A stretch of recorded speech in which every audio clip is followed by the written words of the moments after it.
Salve, salve família, aqui quem fala é o Lutz do canal Cortes Podcast e no meu primeiro mês monetizado eu já fiz $3.000 só seguindo o que esse cara fala no curso dele. Então se você quer ganhar dinheiro com internet e YouTube sem nem precisar aparecer, confere o primeiro link na descrição. Mas essa dimensão, sei lá, existem várias dimensões aqui no nosso entorno. Sim. Né? Então aqui mesmo, tem minha sombra, é bidimensional, sou tridimensional e tem uma série de dimensões paralelas aqui no mesmo local. É como um prédio, né? Tá no mesmo endereço, tem vários andares, estão no mesmo espaço, mas várias camadas espirituais. Então, às vezes, algumas pessoas conseguem romper essa membrana espiritual e ela é atemporal. Então, realmente, você consegue, às vezes, enxergar até o futuro. A gente vê isso na Bíblia, João contemplou o futuro, Jesus falou do futuro, né? Até se eu pegar exemplos cotidianos, né? Nostradamus, ele preveu uma série de coisas que aconteceram, né? Os espíritos, eles fazem isso também? Eles podem te antecipar o futuro? Do bem podem. Inclusive, se você vê nos encontros... É que assim, eu não fico gravando encontro porque eu não tô nem aí se as pessoas acreditam em mim ou não. Mas quando eu comecei a fazer essa série de podcasts, eu fui lá e falei assim, bom, vamos gravar um encontro pelo menos. Gravei o de Goiânia. Então a gente gravou lá, das 100 pessoas, gravamos 35, porque acabou a bateria do celular e ficou escuro. As 35 pessoas, todas falaram que receberam recado do anjo da guarda que falava sobre a vida delas. Aí a pessoa chega lá, nem sei se a pessoa tem tia, tem irmão, não tem. E os recados são sempre muito precisos. Não teria como, nem se eu fosse louco. Por mais que fale, putz, meu, o cara pode ser um gênio. Não tem como o cara fazer isso. Tem como o cara chegar pra um cara e falar assim, ó... o seu irmão tá precisando de ajuda, que senão ele vai se matar. Como é que eu vou saber que se o cara tem irmão, se o cara não tem, se o irmão do cara é depressivo, não é? Entendeu? Não tem como eu saber isso daí. Isso aí aconteceu, não foi uma nem duas, é o tempo inteiro que acontece. Acontece toda hora na rua, com as pessoas. E eu falo, se eu tô em algum lugar e o meu mentor fala recado. Ó, por exemplo, semana passada eu tava lá em Porto Alegre, comendo no restaurante. Aí o mentor falou, dá um recado pra esse cara, tem que dar um recado pra esse cara. Eu dei o recado, o cara chorou, falou, nossa, que impressionante e tal. Isso acontece toda hora. Então, mesmo que eu fosse louco, eu não conseguiria ter acesso às informações, né? Aí tem a questão que você falou. Como que eu entendo essas coisas? Nós vivemos várias dimensões desse jeito que você falou, sim. Mas para mim existem a dimensão espiritual e a dimensão física. Sim. Quando a gente morre, a gente apenas transfere, a gente passa de outra para outra dimensão. Porque, na verdade, a dimensão espiritual seria a dimensão real, vamos dizer assim. O mundo que a gente vive aqui é meio ilusório, né? E, inclusive, a teoria das cordas, ela fala bastante sobre isso. Ela fala... Os próprios americanos que estão trabalhando nisso, que nunca ouviram falar do que é espiritismo, falaram assim, pela teoria das cordas, existe outra dimensão aqui. Existe. E que a gente não pode ver. Então, na minha concepção, essa é a dimensão dos espíritos. Exato. Então, a dimensão dos espíritos é essa. E então eles vivem no mundo espiritual, a gente vive no mundo físico, mas na verdade nós também estamos mediando entre os dois mundos porque nós somos espíritos. Nós estamos vivos, mas nós somos espíritos também, né? Tanto que existem estudos que indicam que tem 21 gramas a nossa alma. Quando o cara morre, alguns estudos que eles fizeram com sim, eu li esse estudo. Mas isso aí pode ser também gases saindo do corpo. Isso, exato. Mas um tem mais, outro tem menos, né? É que dava 21 gramas. Exatamente, sempre, gases toda que saem. vez é 21 gramas. Tiveram dois sempre, estudos. o peso de uma moeda na época. Isso. Foi feito a primeira experiência. Uma moeda de 5 centavos. Isso mesmo. Era tudo igual, mas era a quantidade de gases. Tenho certeza que tem uns caras que devem ter uns R$2 em gases, outros que tem... gases residuais ficavam no corpo, né? Então, assim, mas tudo bem que seja. Nós somos espíritos e estamos encarnados. E é por isso que, por exemplo... como funciona essa questão, tá? No meu ponto de vista. Allan Kardec fala que todos nós somos médios, porque no mínimo um pensamento de um espírito você recebe. Sempre. Você está sempre recebendo. Você nunca teve uma intuição assim, não faz isso, você fez, se ferrou? Ah, sim. Esse daí é o pensamento do seu anjo da guarda falando assim... Não faz isso, cabeção, você vai se lascar e pum, você faz e se lasca. Tipo assim, seu cérebro não tem essa capacidade de visualizar avançado, coisas que você pode até pensar. Eu tô meio desconfiado disso por causa desses fatos. Mas quando vem um pensamento que é tipo assim, eu não sei por que estamos dizendo para não fazer isso, esse é o pensamento que vem do espírito. Também tem outra questão, por exemplo, você tá lá na rua e aí você vê um caminhão de Sedex e pensa, putz, preciso pegar a encomenda minha que tá na portaria. Beleza, você viu o caminhão de Sedex e lembrou. Agora, imagina só, você tá lá na rua, do nada, aparece na tua cabeça. Nossa, eu preciso pegar a encomenda que tá na portaria. Nosso cérebro não tem essa capacidade de ficar fazendo multitarefas.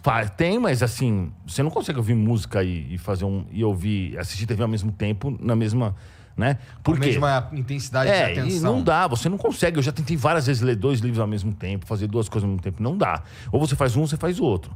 Você não consegue colocar o pensamento em 2 coisas ao mesmo tempo, velho. Meu, eu tentei pra caramba, mano. E assim, quando você não tá olhando pra nada, tá olhando pra frente, pro trânsito, de repente vem o negócio do correr na tua cabeça, isso foi um espírito que te lembrou. Ele te lembra das coisas, entendeu? E não é porque eu falo com espíritos que eles me falam as coisas, senão fica muito fácil a minha vida. Mas eles sempre me lembram de um monte de coisa. Esses dias mesmo, eu tava saindo, esqueci a mala no avião. Aí quando eu dei o passo pra fora, eu falei, aí lembrei que da mala. Tipo assim... Então eu percebi que foi um espírito que me lembrou. Nesse caso, eu não sei, porque afinal você estava saindo de um avião. Sim, mas eu não estava fazendo tracking para ver se eu esqueci alguma coisa, entendeu? Mas tipo assim, eu teria que olhar a mala de alguém, ou fazer ou pensar o que eu tenho que levar para eu poder concluir que eu esqueci minha mala, entende? Tipo assim, minha mente tá aqui, voltaram para essa mesa, de repente eu vou lembrar que meu carro tá não sei o quê. Não tem como. Tipo, não tem muita... Teria que ter alguma coisa para traquear, para você encontrar esse caminho. Você entende ou não? Quer dizer, entendo. Do que, tipo, simplesmente esquecer a mala. Tudo bem que você tá no aeroporto, muitas coisas vão te lembrar a mala, né? Você vê alguém pegando a mala, você vê o carrinho, você vê o Uber, você vê um monte de coisa que te lembra a mala. Então, tipo assim, eu percebi que foi um espírito porque eu realmente estava pensando em outra coisa, além do celular, e apareceu na minha cabeça a mala. Mas você também já tem a predisposição de aceitar que esses pensamentos vêm pra você por meio de espíritos e tudo mais. Ainda mais que tu fica vendo as paradas sinistras aí. Sim. Porque assim, a gente tem também um banco de memória inconsciente, né? E de vez em quando esse banco não pode ser acessado. Então. Porque eu sou escritor, né? Até eu trouxe livros para você. Eu aproveitar o ensejo, já te dar. Vou te dar a trilogia, ó. Show. Quilarim, tá bom? Trilogia Quilarim. Cara, é bom de marketing. 3 livros. Você gosta de ler, cara? E tem uns lances legais do mundo espiritual. Eu trouxe pro Igor também, nosso anfitrião aqui. Rastro do Oculto, lançado pela Arcádia. Muito bem feito, muito caprichado. Rastro do Oculto. Esse daí conta a história do diabo e a influência do diabo na história. Porque antes o diabo não existia. Né? Obrigado, cara. Opa, valeu. Esse mousepad é bem maneiro. Dá uma olhada. Obrigado, legal, cara. Obrigado. Coração. Trouxe um suporte de headset. Agora eu já não sei o que é headset. O que é headset? Tá, muita tecnologia. Fone de ouvido, maneiro, tá. Opa, obrigado, cara. Olha, é top das galáxias, meu. A gente fabrica no Brasil, inclusive. Maneiro. Obrigado de coração. Vou deixar aqui. Então, só retomando. Então, assim, eu sou escritor. Então, muitas vezes, eu tenho uma lacuna, né, para preencher no livro. Eu tenho que concluir um capítulo e eu durmo pensando naquilo. Eu falo, como é que eu vou terminar esse capítulo? E eu acordo com a ideia. É como se meu cérebro à noite trabalhasse, juntasse os pontos, de repente eu acordo, já sei como. E aí eu escrevo. Né? Então, assim, eu creio, né, que quando eu estou dormindo, né, o meu inconsciente está mais ativo e o meu consciente está dormente. Então, aí eu ativo uma capacidade de memória maior e eu acabo tendo acesso a informações que antes eu não tinha, porque o nosso cérebro capta tudo, né? Você vê tudo, só que você não registra tudo, porque a gente não consegue agrupar todas as informações, mas elas ficam no banco de memória inconsciente. Então, eu acredito que às vezes a gente acessa esse banco de memória e traz algumas respostas para a gente também. Aí eu entendo exatamente o seguinte, tá? O que é o inconsciente, na verdade? O inconsciente é assim, eu acho que forma opiniões sobre algumas coisas. Sim. Por exemplo, você tem uma visão do Igor, eu tenho outra. Por quê?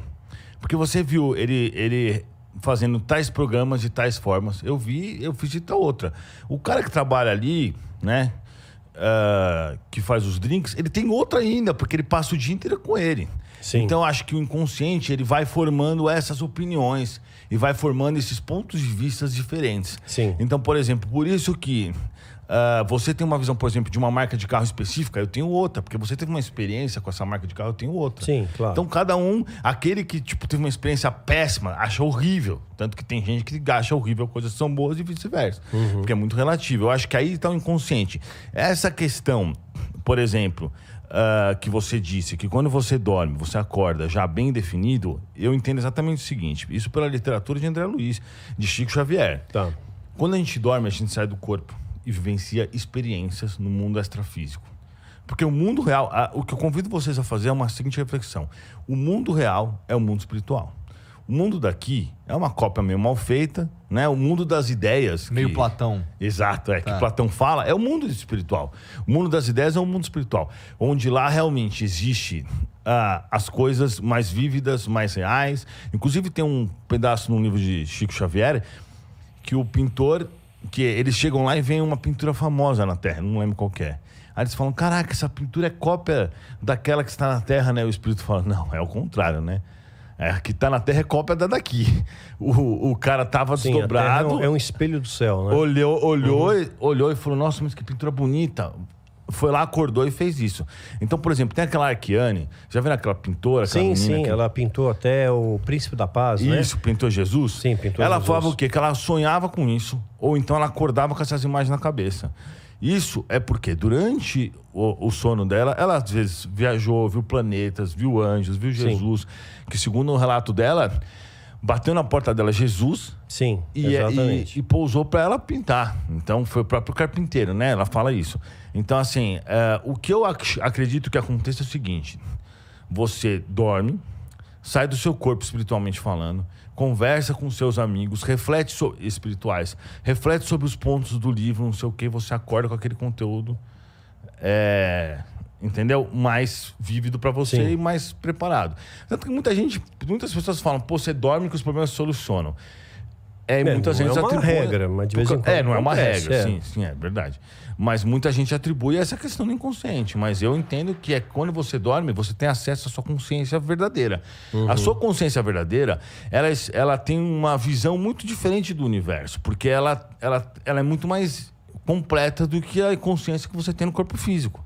Entendeu? Então, quando você chega lá, você acessa as suas lembranças de outras vidas, você acessa o mundo verdadeiro, você acessa suas conexões espirituais, você acessa... Porque assim, o mundo espiritual, ele é muito mais vívido e muito mais real do que o mundo material. Tanto que se você pegar um livro lá, Nosso Lar, de Chico Xavier e André Luiz, o cara tá falando em 1942, isso daí. O cara tá falando de televisão de LED. Ele foi pro umbral, de celular. Existe isso. Ficou todos no umbral. O negócio do umbral existe? Exato, existe. A gente pode falar sobre isso. O cara fala de TV de LED, mano, e de celular. Naquela época, não existia televisão. Os caras, logo depois, começaram a criar umas televisões gigantes de tubo, que era metade dessa mesa. E o Chico Xavier, que era um cara que estudou até a 4ª série, morava no interior lá de Minas, escrevendo no livro de TV de LED. Ele descreve a TV de LED. Claro que ele não falou. TV de LED. Tal marca. Ou seja, nós somos aqui uma cópia, meia boca, do mundo real, que é o mundo espiritual. Entendeu? Entendi. Então a proposta que eu digo a vocês é a seguinte: a vida real, ela não tá aqui. Ela tá realmente no mundo espiritual. A gente tem experimentos na vida física, na vida material, a fim de evoluir mais nossa alma em intelectualidade, moralidade, etc. Só que aí quando chega aqui, as coisas do mundo físico começam a distrair. Então as pessoas começam a se perder os seus propósitos. E muitas se perdem mesmo. Como eu, antes de conhecer o espiritismo, era um cara que saía todos os dias, só pensava em encher a cara, só pensava em pegar mulher. Eu só fazia isso. Tanto que eu nem ligava, nem acreditava em espírito, nem me preocupava com isso, entendeu? Então quando você está entorpecido por essa vida material, você não enxerga essas coisas. Sim. E existem várias manifestações religiosas, espirituais, como o Daniel tem um tipo de manifestação, tem o outro. Ele entende a Deus como de uma forma, eu entendo talvez parecido, mas um pouco de outra forma, mas eu vejo que ele está no caminho certo da mesma forma que eu acho que eu também esteja. Exato. E aí cada um tem essa visão, entendeu? De religiosidade. E eu creio que também que tem gente que nem acredita em Deus, mas também pode estar mais ou menos no caminho certo. Embora eu acho que não acreditar em Deus é meio difícil. Mas assim, tá cheio de ateu que é melhor do que muito espírita. Com toda certeza. Essa é a questão, né? Então a gente fala que o umbral é cheio de espírita. O umbral que seria o inferno. O que é cheio de religiosos, principalmente porque tem um conhecimento e não aplicam de forma coerente.